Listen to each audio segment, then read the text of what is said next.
સુરતના ઉધના પોલીસ મથકમાં 67 લાખથી વધુના તથા ભેસ્તાન પોલીસ મથકમાં 9 લાખથી વધુના મળી 77 લાખથી વધુની છેતરપિંડીના ગુનામાં છેલ્લા 3 વર્ષથી નાસ્તા ફરતા આરોપીઓને એલસીબી ઝોન 1ની ટીમે ઝડપી પાડ્યા છે। સુરત પોલીસ કમિશનર તથા ખાસ પોલીસ કમિશનર શ્રી સેક્ટર 1 નાયબ police commissioner zone 1 Alok Kumar નાઓએ નાસ્તા ફરતા આરોપીઓ શોધવા આપેલી સૂચના અને માર્ગદર્શન અન્વયે એલસીબી શાખા ઝોન 1ના પોલીસ માણસો જેમાં unarmed head constable Sadevsinh Mahipatsinh તથા unarmed head constable Karansinh Shankarsinh નાઓની સંયુક્ત બાતમી આધારે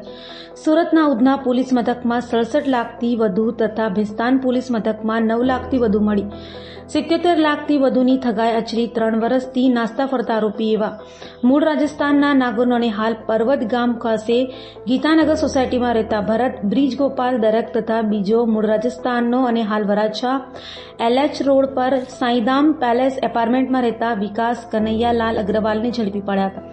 આરોપીઓ સુરત શહેરની અલગ અલગ કાપડ માર્કેટોમાં ફરી વેપારીઓને તેમની વાતોમાં ભેળવી તેઓ પાસેથી માલ લઈ અને પેમેન્ટ નહીં ચૂકવી ગુનો કરતા હોવાની કબૂલાત કરી હતી।